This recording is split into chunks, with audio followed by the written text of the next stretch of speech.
to all. In fact, I would like to begin by joining Shri Nandakumar ji in offering my rich tributes to Sir David Navarro.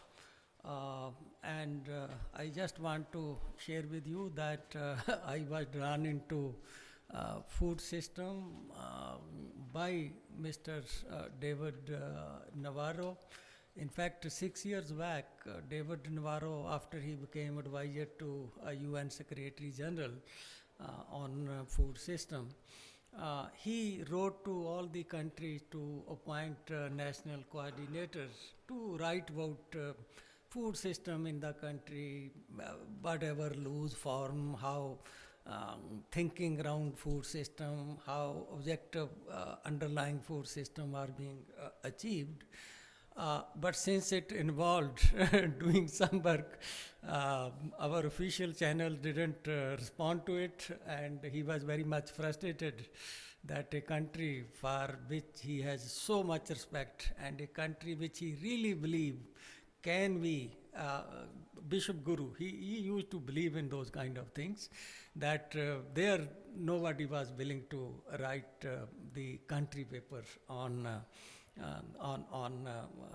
food system. So then he knew me, and also through Ajay Jakharji, he just told me that I need not request you, please share this responsibility with me, you know about all those things. So I just wrote it, and after that he never allowed me to look back. Whenever any international event on food system was held, he used me as a resource person. Both the stock-taking meeting on food system, first was held in Rome and second was held in Ethiopia, 27th to 28th July.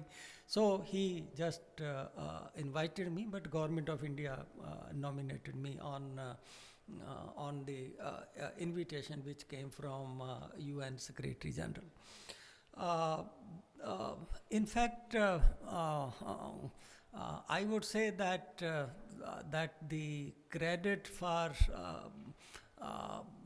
acceptance or attention to food system goes in a big way to David Navarro. He was very, very passionate about this concept, and also in what way it could be promoted. He also used to discuss with me, because whenever I will give him some suggestion, he will just say that you are not only to give suggestion, you have to see that it get implemented. Otherwise, who else will take the lead? So this is how he used to inspire. Sadly, he left all of us on, I think, 26th July morning, when he was to come to Ethiopia. But I am told is that he did not wake out of sleep. So 26th July morning he was to take a flight, but he did not woke out of sleep. But it is important that, but he discussed with me that how this food system thing need to be taken.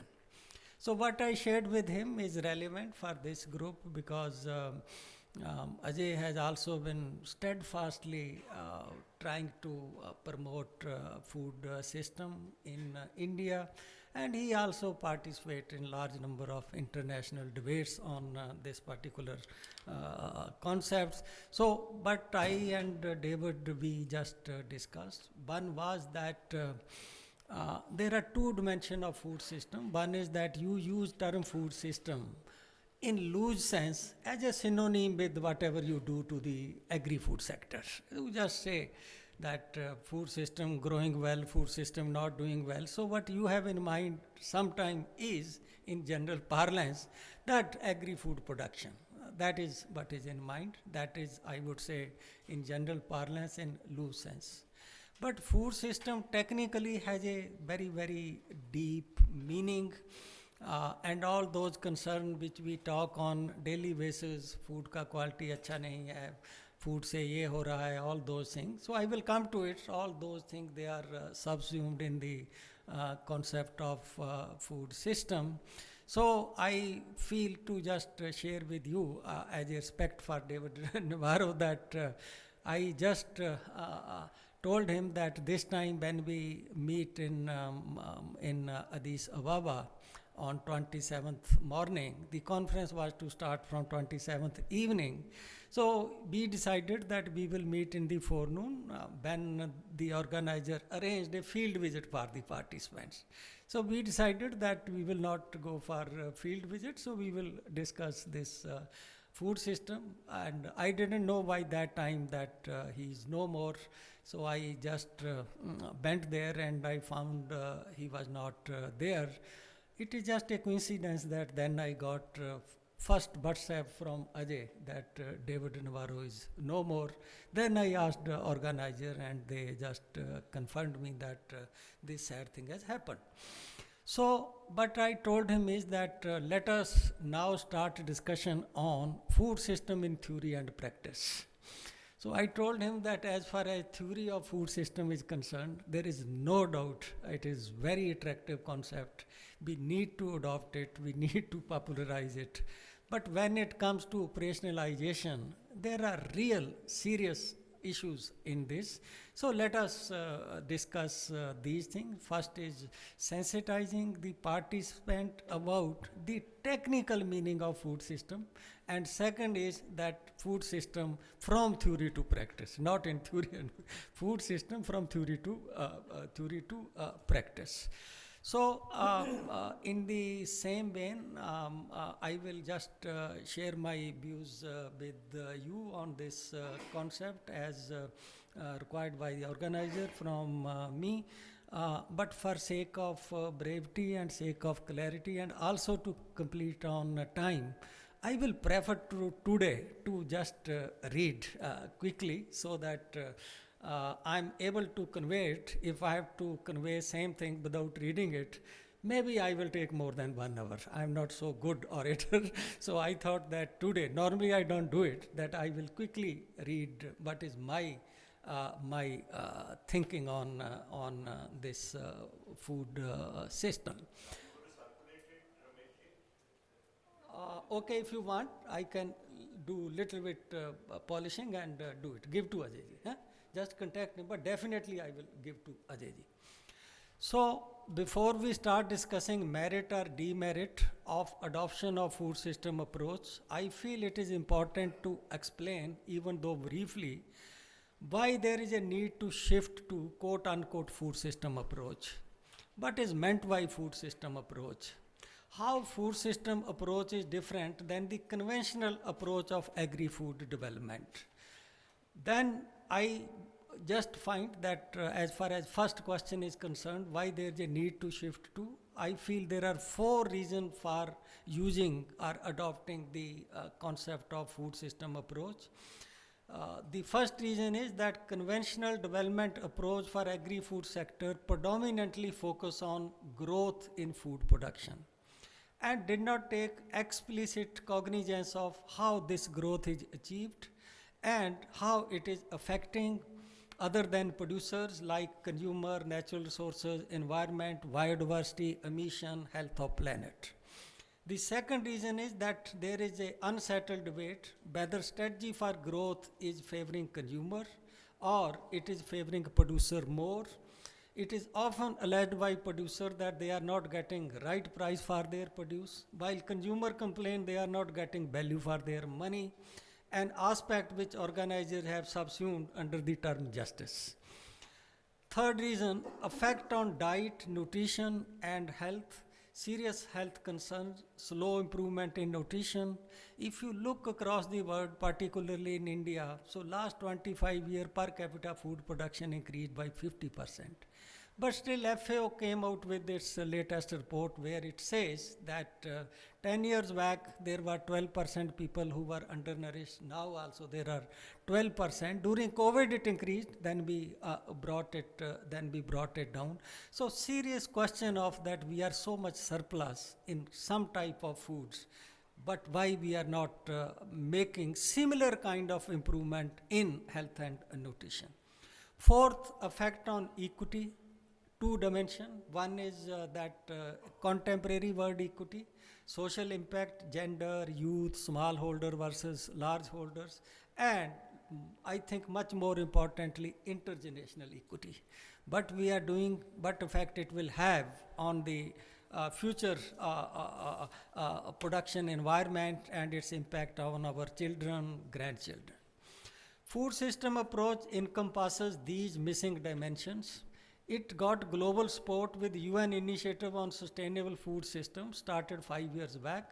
It envisages treating together all activities involved from input supply to entire output supply chain, that is production, distribution, processing, end use, marketing, and also food loss and food waste.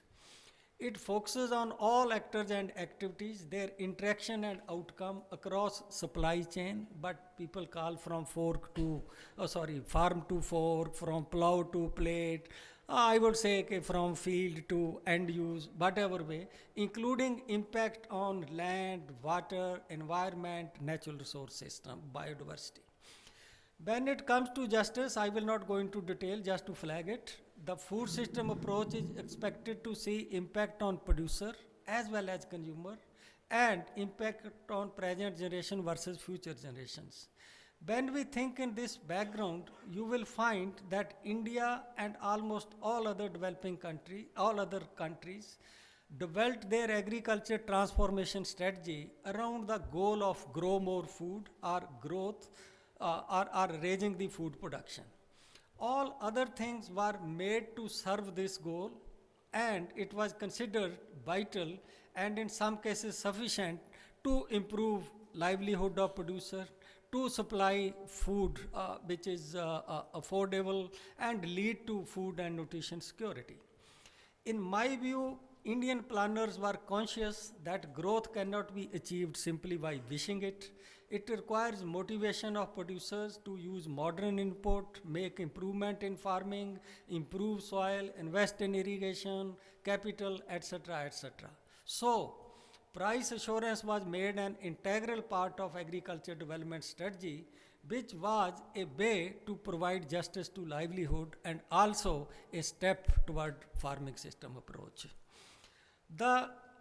As green revolution, white revolution, blue revolution in agriculture brought impressive growth and raised per capita food production and availability, the attention turned to the process or consequences of growth.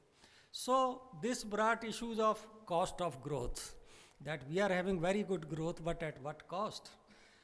Generations of problem of green revolution. Since I was in ICR, so I know how first generation, second generation, third generations, and so many problems around the green revolution. Imbalance between production and requirement of healthy diets, food safety, sustainable use of soil, water, biodiversity, emissions, support for agriculture, etc. India has been taking cognizance of what is implied in food system approach, partly through agriculture policy and partly through standalone initiatives, most of which were not integral part of agriculture policy, neither all of them were part of agriculture ministry. For instance, there are initiatives like Jal Sanchay for water conservation, there are 10 sustainability mission, there are so many health initiatives, but many of these initiatives are listed in different ministry. And there is some kind of formal or informal coordination to see to it that the broader goals are achieved. Based on this, I have been making it explicit in my presentation in UN Food System and other forum that even without alluding to the concept of food system, India has been taking initiative to achieve the goal or outcome underlying food system approach, though the emphasis on many of them has been much less, or I would say much uneven if you look across how much emphasis on growth, how much emphasis on sustainability, how much emphasis on long-term growth prospects through investment, and how much on direct subsidy, price support, all those things. Though closer coordination or integration or decision making at one place under one umbrella of food system would have been much more beneficial and effective. So I find that India has been pursuing some of the outcomes of food system approach by integrating activities under one policy making body in some cases. Like you find that growth, some sustainability objective, resource conservation technology, zero tillage, soil health, nutrition sensitive production, they are under one ministry. So some component of food system are there under one ministry, they are not under a separate ministry. But in many cases, they are pursued by different ministry or different decision making bodies. For example, water by Jal Shakti, climate, environment and biodiversity, we know under Ministry of Climate and Forest Environment, food processing under ministry, separate ministry, consumer issues under separate ministry. So this business distribution across ministry is justified based on governance principle, efficiency, delivery of specific output, but it also needs strong coordination for optimal decision making, strong coordination for optimal outcome. As I mentioned, there is some coordination through consultation and decision making. Nandakumar ji has been in the government. I know that there are committee of secretaries, then there is committee of ministers, which try to look at that let us address especially producer interest, consumer interest, economy's interest, where some discussion, because I am also member there, on the other consequences, externality, also occasionally figure, but though it is not internalized in the decision making system. So there is some coordination through consultation and decision making bodies which help to direct effort toward food system outcome. However, I agree that if such decisions are taken under one umbrella of food system authority, we will have better outcomes. I feel policy making for food system outcome is more serious challenge than promoting separate food system activities. That's why from theory to practice, that when you want to operationalize the concept, you encounter some difficulties, but that should not discourage us that we leave the concept. Way forward can be found. For example, this is an example, not my opinion. For example, suppose a state want to do something special to increase income of farmer. This is an example. The easiest thing is you give bonus to the farmer, you will get 200 more rupees per quintal of, say, paddy. When you do it, it will help in achieving what you are targeting, that okay, farmer will get 200 rupees more per quintal, so his income get increased, but it will have series of implications. Like, if you are giving bonus of 200 rupees, the consumer price per kg increased by 2.5 rupees. You see, it is a consequences on the consumer. Then, since you are doing it only for one commodity, it will attract more investment. It will attract more area compared to other crops. It will have implication for whatever resource are used most for this. It could be water. It will have implication whether it attracts more investment under paddy or it attracts more investment under legume. So it will have implication for soil fertility. It will have implication for emissions. So series of this kind of thing. If all these aspects are considered together, the policy is required to be more imaginative than merely giving a bonus, and it is doable. That you can give it, you can meet the objective of raising income of farmer by certain percent, but at the same time seeing that it get balanced. Okay, so there are ways that, okay, if somebody asks me, tell me what is that way. I would say the other easiest way is that why don't you bring more integration between retail and wholesale, so that the unnecessarily price spread is distributed between consumer and producer. So these are the ways, and there are so many examples. So I feel that food system approach followed in right earnest is the best way to deliver justice to different stakeholders and actors, including present and future generation, people and planet. While agriculture transformation is growth focused and targets economic outcome, food system transformation involves social outcome, environment aspect, ecological aspect, which I have already mentioned also. When it comes to justice, identifying the stakeholder is appropriate stakeholder in appropriate way is very, very important in Indian context. Why? In India, neither producers, nor consumer, nor geographic region can be put in one big group. If you look at our producers, we all know average size of holding is 1 hectare, and further, it is not that everybody own 1 hectare. You will find more than 50% not even having half hectare. And you will find now agriculture census doesn't publish, but earlier it used to start from 0.002 to 0.001 hectares.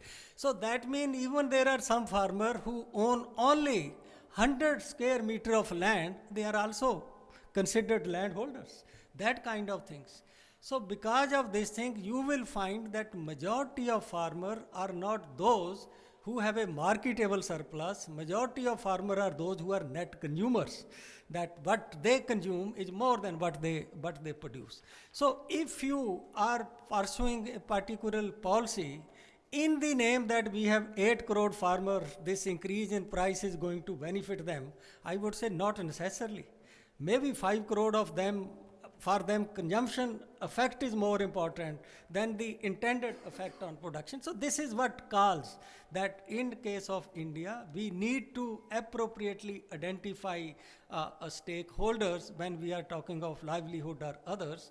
So let me come to producer first. I have already given this example that different type of producer may be affected in different way by the same policy for producers. So these are the nuances which are very, very important.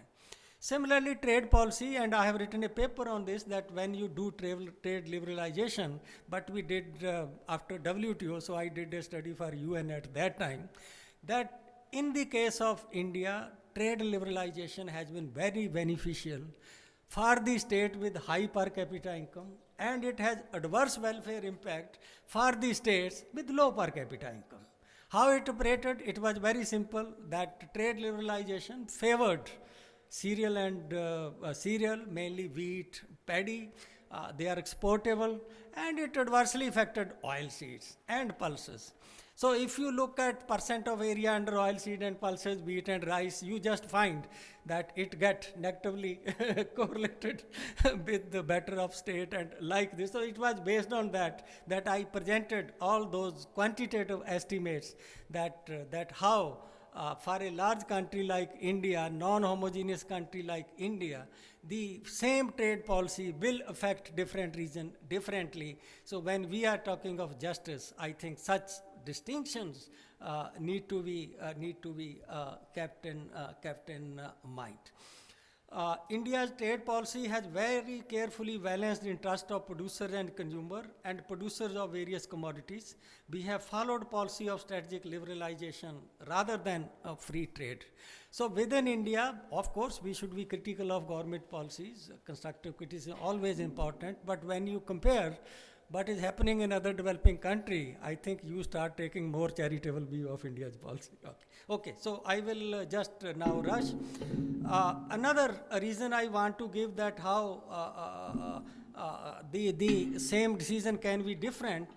Share of agriculture income in total income of agriculture household was 60% in 12-13. These are reports of government.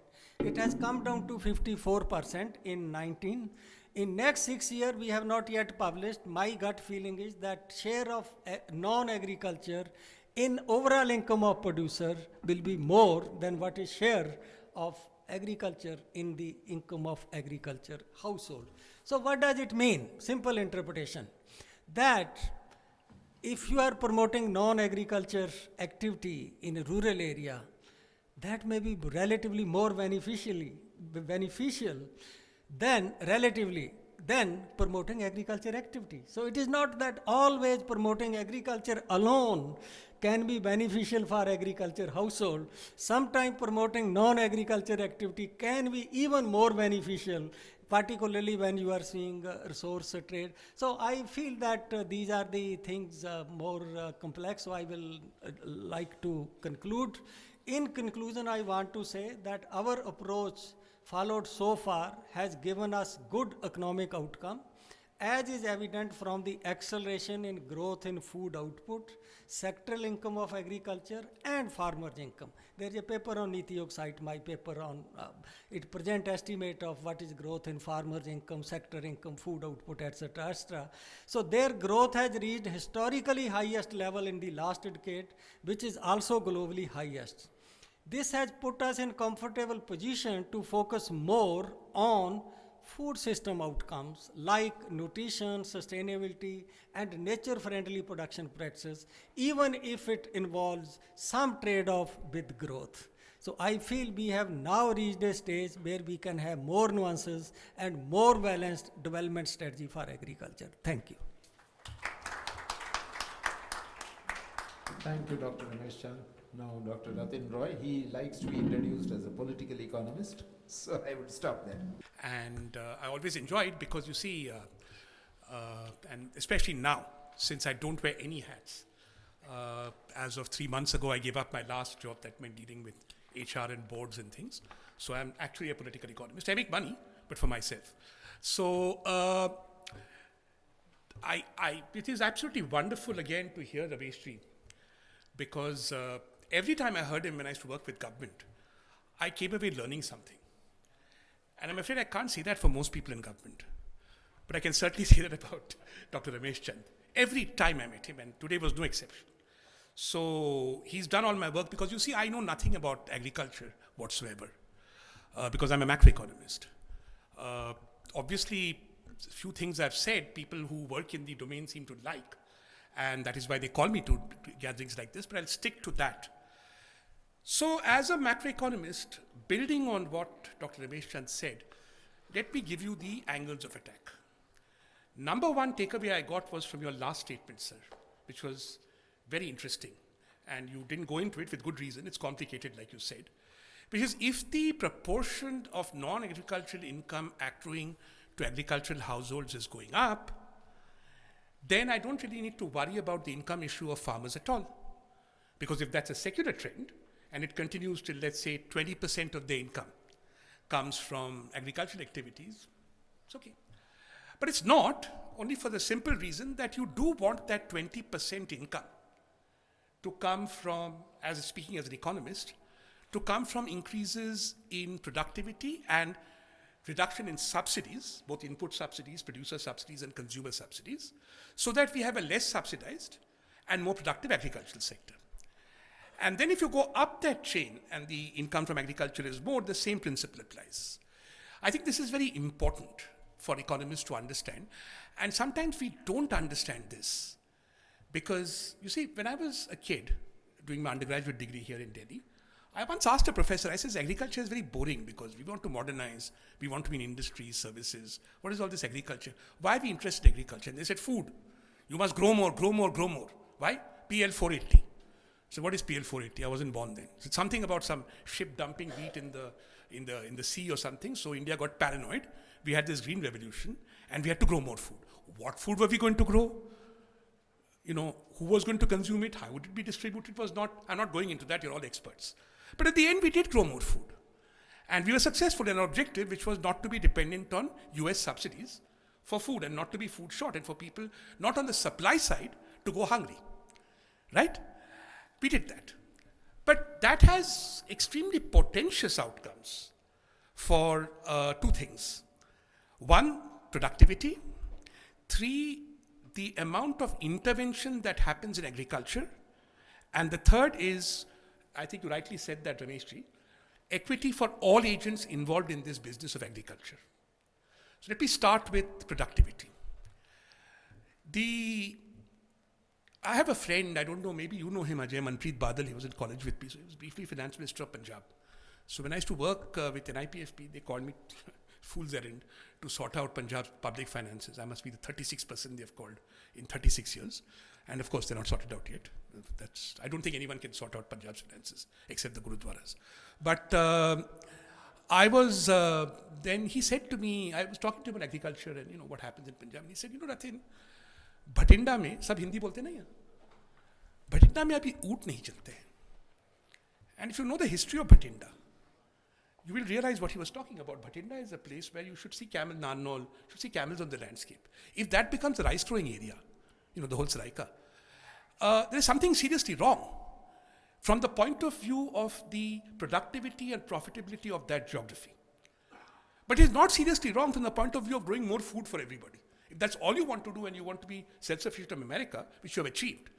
So then obviously what happens is what we call entropy as economists, that you have achieved an objective and now you're stuck in that objective and you don't know how to sort of pivot away from the objective of growing more food. It's not as if government genuinely has not been conscious of this. I think that there's been a lot of thinking and almost soul-searching on this for the last 20 or 30 years. But we are talking a majority of the Indian population involved in this business of agriculture, and we are talking the whole geography of India.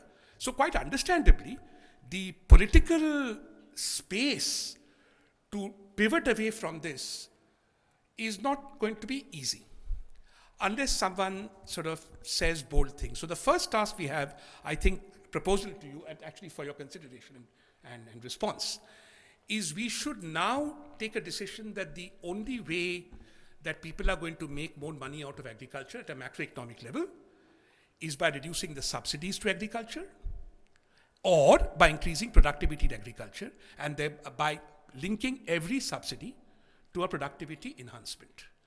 I say this with great regret because both Ramesh and I were involved from different angles, me from the finance ministry side and I think Ramesh from NITI Aayog, on this doubling farmers' income business. And when I was studying that, I got a team of 9 researchers to come up with a very simple task. You'd think it was simple. Tell me the price of a nutritious meal in India, in any geography you want. You can take city, village, I don't care. Not village, city. Without subsidy. No subsidy. We couldn't do it. And then I realized why farmers commit suicide. I used to be a stockbroker, my first job. I used to work in the stock market. We never committed suicide. We had a pretty uncertain life. The farmer, I'm from Maharashtra, at least I'm thinking of my cotton farmer. He wakes up in the morning. He doesn't know what price he can sell his output at. He doesn't know when he's going to get his inputs, at what price he's going to get his inputs. He doesn't know what the middleman is going to do to him. He doesn't know what is going to happen to credit. He doesn't know what government policy will change tomorrow with respect to procurement. He doesn't know what the big people in his constituency are doing with respect to his own. He doesn't know what's going to happen with GM initiatives in cotton. There's a big problem in Maharashtra. He's told certain things. He gets frightened. He doesn't have complete information and knowledge. The atrophy of the extension system from, it's not in terms of it's not working, but its focus on grow more food and nothing else has also meant that that very important source of information to your average farmer, and I fully take what Ramesh said, Maharashtra is exceptional, we have cash crops, is gone now in terms of its utility. So, and finally, just finally, take onions again from Maharashtra, Lasangao. When we have an onion shortage, because the agriculture business, you earn money when sometimes, and you lose money sometimes. So when you're earning money sometimes, you're allowed to earn money. But then, somebody will go on Times Now and NDTV and start screaming, the onion prices have gone to 200 rupees. Bang, the government will get frightened and say, and I do not underestimate the political power of people like us. Noise power, it's huge. Matters nothing for anybody in terms of the macroeconomy of India, but our noise power is very huge. So that led me to understand the second point, which is to be able to get what I call a prosperous agricultural sector, not necessarily a profitable one. The one thing we have to do is we have to try and get rid of at least those subsidies that are going to the relatively rich. And a way to do that is to get rid of all subsidies and then to subsidize those who you want to protect from the inevitable rise in prices that is going to occur. In terms of the very nice example Ramesh gave, that you do an intervention and then some people gain and some people lose, right? So if you're able to, and earlier I would not have recommended this in 2005, but today now I'm told the government has UPI and all these magic bullets by which it can micro-target a household based on their characteristics. So if you have that, there is no particular need for producer subsidies or anything like that, excepting fertilizer, which is a which you could make a movie on. I mean, it is the bizarre monopoly situation we are in. It's almost like who will blink first, Kargil or the government of India? There's a gun we are pointing at both our heads. Goli kaun chalayega? If Kargil blinks first, our problem is solved. But we can't work on the assumption that Kargil will blink first, because that if they don't blink first, I'm sure you know this, the consequences are horrific. So it's literally like you would make a movie that there's government India sitting there and Kargil, fertilizer companies, like this with 2 guns. Kaun goli chalayega? Bata. And abhi tak that's been going on, and so we are trapped in some sense. So the second issue I would say is the need to come up with a coherent strategy to reduce all subsidies going to agriculture and replace them with subsidies going to those who cannot bear the consequences of a rise in prices of agricultural output. Since this is on food systems, I'm not going into cash crops, so take my remarks as pertinent to food systems. I'm actually, frankly, more interested in cash crops because I'm from Maharashtra. But my views on sugar will get me shot in Maharashtra. And my views on cotton are it's a terrible business to be in if you're from Maharashtra. But so that is the second proposal I have for you, that you have to get the subsidy rationality element down. Subsidies were very rational piecemeal. It made sense to subsidize fertilizers when we had to fertilize them. It made sense to subsidize food grains, build up FCI, etc., when we need to do it. But now the reforms will actually involve delinking and decoupling from subsidies, and we really have to come up with a program to do that. That is the second point I wanted to make. I have 2 other points to make. The third point I wanted to make has actually to do with equity. You're speaking of food systems. I'm not an expert. I want to put this to your consideration. I'm always fascinated by Amul. Vijaya, my state, now where I live now, Andhra, Nandini, bahut hai. Amul is the biggest. I'm not going to go into the politics of why the cooperative ministry is currently under the Home Minister. You should reflect on that matter. But let's not go there. I want to live a peaceful old age. But nevertheless, what I'm interested with Amul is, when you think of Amul, what do you think they produce? What do you think? What does Amul produce for you? No. Last thing possible. What else do they produce? Almost everything but milk makes money for them. Pizza, cheese, cheddar cheese, lassi, masti, ice cream, strawberry ice cream. What is happening here? This was supposed to be Operation Flood, which was going to increase the supply of milk. There was a man called, no pun intended, RSS Sodhi, nice guy. He was the head of Amul for a while. So I asked him, I said, Sodhi ji, ये सब आप क्यों कर रहे हैं? ये सब हमारे जैसे लोगों के लिए, पप्पुओं के लिए आइसक्रीम और ये पिज्जा और क्या हो रहा है? And midday meal scheme, I can't give proper proteins. Not just because people refuse to eat eggs, but also because I'm not providing enough milk in midday meal schemes. Why am I not providing it? Dahi to karo. He said, boss, I can't make money for my farmers. My first duty is to my cooperatives. I have to make money for them. I make more money per unit by converting my milk to pizza, less cold chain hassles, than I do by doing what you're suggesting. Shrikhand in Maharashtra used to make. Amul Shrikhand, biggest Shrikhand. Then Vijaya follows, Dandini follows. We have to ask why. So output has gone up. We are making much more milk and we are sitting there happy. Who is consuming that? Increasingly, there's an affordability problem and a transmission problem with respect to a lot of dairy, which is essential in a country where you have, thank God, not in South India, but in North India, you have a lot of vegetarians. I was just discussing with the Chief Minister of Andhra Pradesh what we do about the shrimp tariff. I've just written about it. It's coming out on Sunday. It's paywalled though. And I make money off this, so I have to paywall it. But I can share this with you. I said, well, we can take a leaf from Brazil's playbook and we can do procurement. Not just shrimp, not shrimp. Almost everything. I said, shrimp big problem, boss. I'll procure it now. Who is going to put that in a midday meal scheme? आपका हरियाणा में तो नहीं करेंगे, तो अंडे भी नहीं देते हो.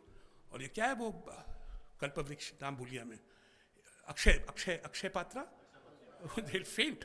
They run a lot of my midday meal scheme. They'll faint if I start saying shrimp de do. I can sell it in maybe Kerala, Telangana, Andhra, high meat eating states. So there are a number of equity barriers, which are not just economic, they're also political, cultural, etc., to the equitable distribution of food outputs across the country. And this is the second challenge we have to acknowledge. There are some challenges we just have to acknowledge and deal with it. I cannot change the social attitudes to egg consumption. Therefore, I cannot increase protein consumption through egg consumption. Therefore, I have to acknowledge that in India, getting a protein basket, now you may challenge this, but my impression is getting a protein basket across to people who will not eat animal protein of any sort is going to be more expensive than otherwise. So we have to deal with it, and it therefore follows then, as he said, there are always consequences. That as usual, the South Indian states will be far more efficient in delivering protein nutrition than the North Indian states. वो तो परिणाम है. Everything has a price. Okay, because हम अंडे खाते हैं, हम prawns खाते हैं. 99.1% of Telangana is non-vegetarian, so there's no issue there. ठीक है? So we have to really come up with these clear ideas, because you're working on food systems, about the political economy, India-specific challenges that we will need to address. The third thing I want to say is something that I feel very bad about my own profession, economics.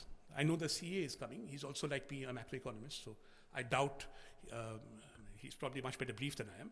But one thing I'll say, that in economics we know nothing about food systems or food from our textbooks. Because you see, agriculture does not follow the laws of supply and demand. For the agricultural output producer, the more supply they get, the less money they make. And the less supply there is, the more money they make. Ideally, you should be an output producer in a drought. In a free market, you'll make a lot of money. Second, because everybody consumes food, and without that you die, social intervention in the market becomes a fact of life. So the instinct of any economist is to say that every intervention in agriculture is a distortion. And that's not very helpful to policymakers. I mean, imagine if I went and told the Prime Minister that, you should not feed people, if FCI is a distortion, usko band kar do. He'd probably take away my passport, right? But in an economics textbook, if I taught an economics class, I would be telling them that the whole of FCI is a distortion. Okay? Terrible thing, they're intermediating and they're doing this and doing that.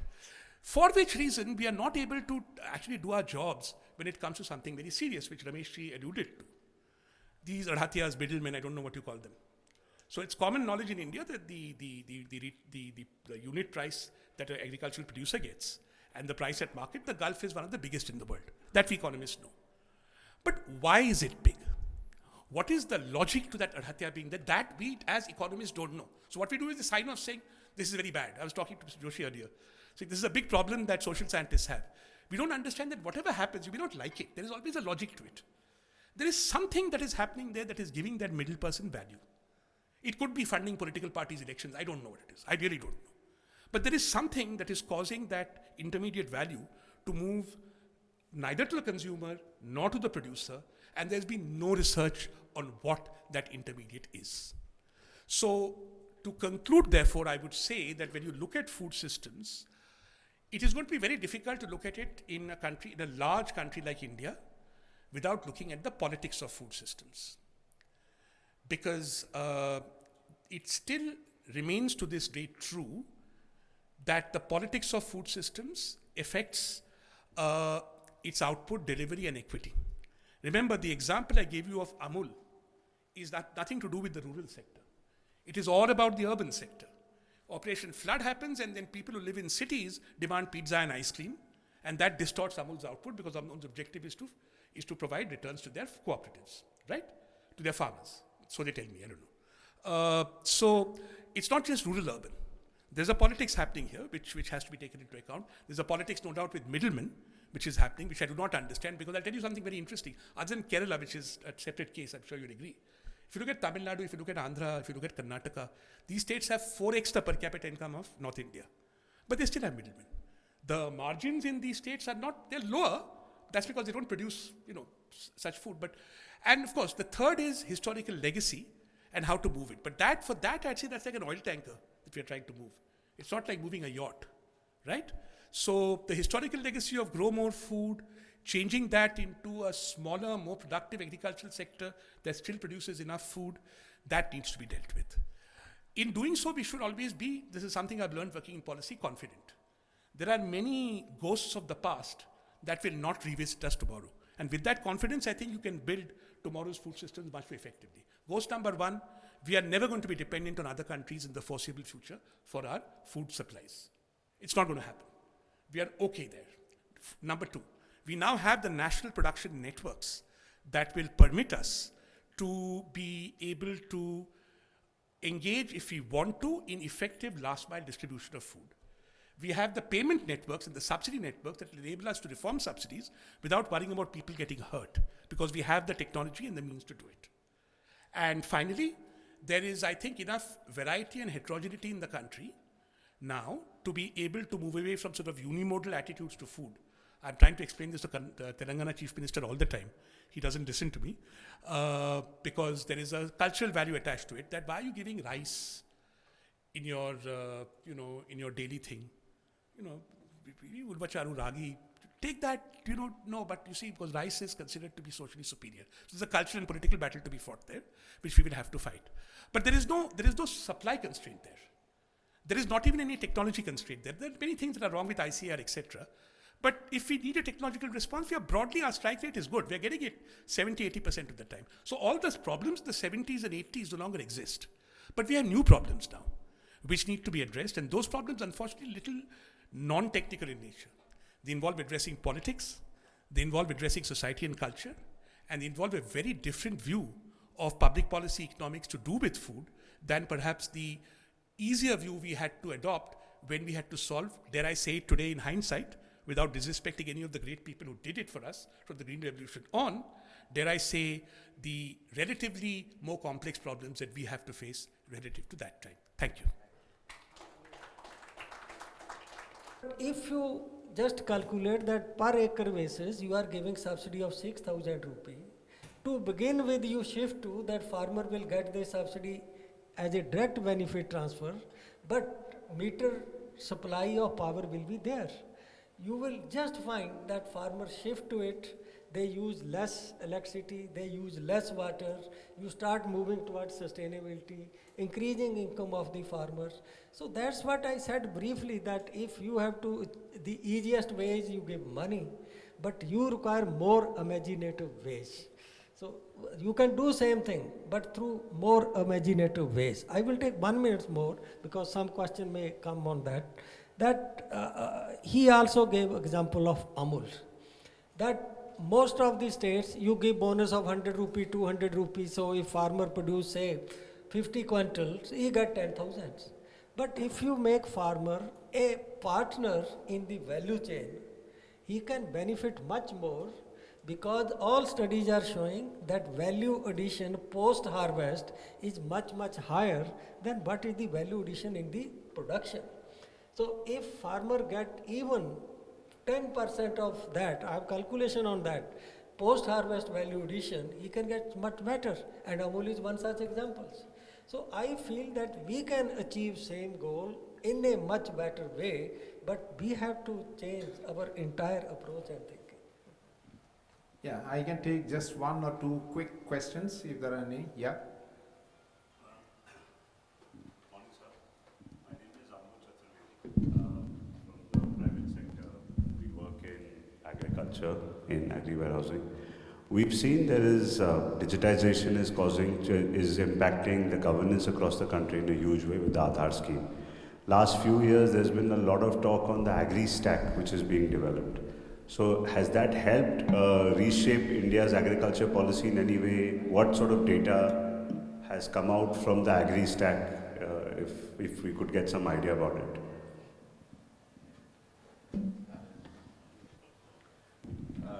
Ramesh, I'm Dinesh Abrol. I think you really hit the target when you said more work will have to be done. And I think within ICR system itself, if you look at the work that Motipuram or India Coordinated Research Projects on IFS has done, the integrated farming system, which has the potential to give round-the-year income and spread the risk in the times that we are going to live in. It's going to be climate resilient agriculture required, and risk can be spread through that integrated farming system. It combines, integrates crop husbandry, animal husbandry, even aquaculture and agroforestry.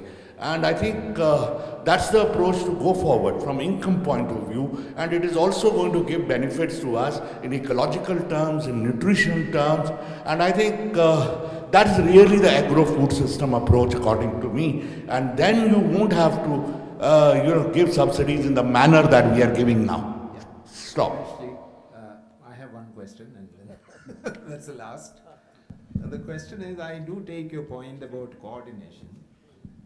I think we still lack a systems approach to the whole thing. Every time we have initiatives, and I wouldn't ask you about the November 25 report on technology and agriculture, I wouldn't embarrass you with that question. But things like, let's look at ethanol, E20 for instance. The impact that the overconsumption of maize, in a way good for maize farmers, but had it on soybean. These are things which we need to understand. What we do is a different thing. So before getting into the difficult political questions that Rathin raised, I think can we look at systems thinking whenever we do something?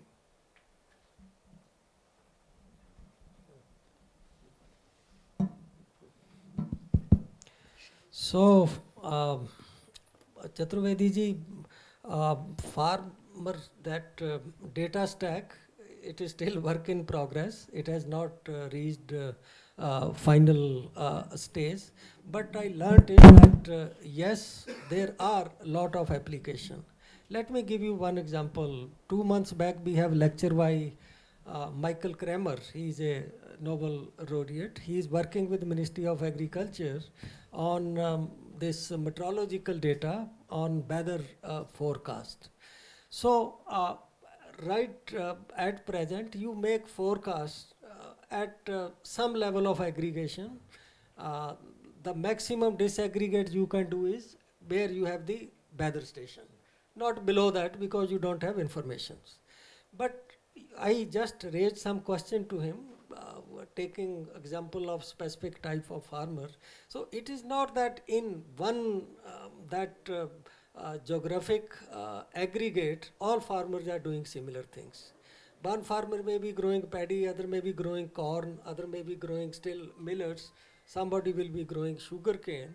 So the implication of whatever advice you are creating based on meteorological data, it will have different implication for different farmers. So Michael just mentioned that if we have access to this data, we can give customized advice, okay? Similarly, all our extensions, they advise to farmer, you go for modern seed, you go for this thing and that thing. They are not customized to the situation of the farmers. So if you customize it to the situation of farmer, like the best potential is, if you can tell what is the optimal cropping pattern, what is the optimal farming systems. So I feel that of course this data has, as far as potential is concerned, it has lot of uses. It has lot of uses, but people are also talking that we should protect this data. We should have data protection policy in place to avoid misuse, but it has lot of potential. When we will have that, right now they have not completed it, but they are quite advanced in that. Avrolji talked about farming system, but I would still say that farming system, talk of system in a segment of food system. So production system. So within production system, you are talking about those things. So it is important that if we go for it, there are synergies, there are complementarities among, say, crop and livestock. Within crop, traditionally we used to sow chickpea and wheat together. So chickpea will fix nitrogen, which will not be entirely used by chickpea. It was available to wheat. So 1 hectare fixing 30 kg nitrogen, more than 1 bag of urea. So if you follow this system approach, you can definitely harness synergies and complementarities, which have good economics and also, I will say, positive environmental effect. So, Nandakumar ji, what I said is that yes, we have some level of coordination, that various aspects of same decision are considered, but I didn't say that this is working in a perfect manner. That's why we are aspiring toward food system approach. So some systems are there which I would say partly address the problem. It is not completely missing, but I think that can be made more responsive and more effective. All right. Yeah, Ajay? I have a question for... You're out of time, sir.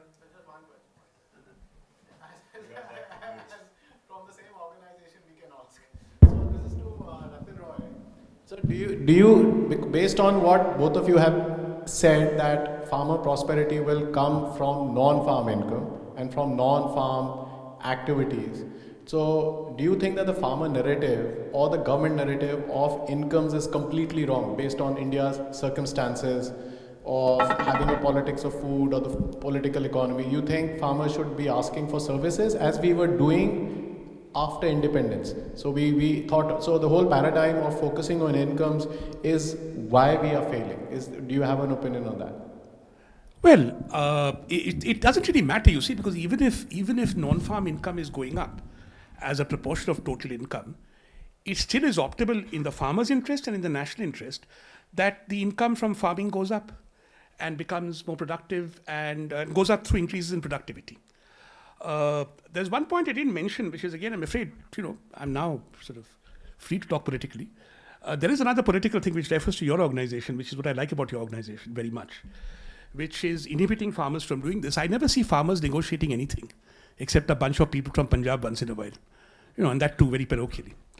Mr. Charan Singh, years ago, never described himself, we have talked about this, as a Jat. He always spoke of himself as a Kisan leader. I don't see any Kisan leaders in my state anymore. Sharad Joshi was the last. I don't see any Kisan leaders in South India. I don't see any Kisan leaders in North India.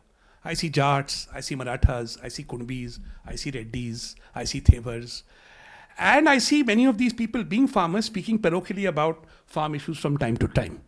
So I think whether farm income goes down or not, the case of the farmers as an interest group, as a productive class, coming together and arguing for prosperity in the rural sector of India, I think that case will never go away. The contours of the production system might change, but for that to happen, and for that to happen properly, rather than doing it in the central planning way, where we look for a food system which somehow some Politburo comes and imposes, we will need to have social unity and social action ideas coming from the ground for that to happen. And that, I think, is the binding constraint in many ways to getting the political space for action in the rural sector and therefore in agriculture. Great. Thank you. Sorry. Yeah. Just for clarification on Ajay's point. You see, it is really very difficult to change mindset from production-centric to farming system. Ajay, I didn't say that non-farm income is more important for farmer. I didn't say that. I just gave an example that when we are talking of justice, then the different this identification becomes very important. And right now in India, majority of farmers are getting higher income from non-farm sources than from farming. But theoretically, it is not must that income of agriculture household from agriculture should decline. For the sector economy, it is okay, but not necessarily for agriculture households. If you have in place mechanism that over time you are preventing division of holdings, farm size is getting bigger, lease in and lease out is happening, there is a possibility that income of agriculture household, the share of agriculture income in income of agriculture household expands. But we don't let that happen. Farm size is getting divided, and that is the reason that you see it is becoming smaller. So share of non-agri, these are bit complex kind of things. But I think if you think in true spirit of farming system, you get answer to all these complicated problems. Okay, great. I think that's a great conclusion. Thank you, gentlemen.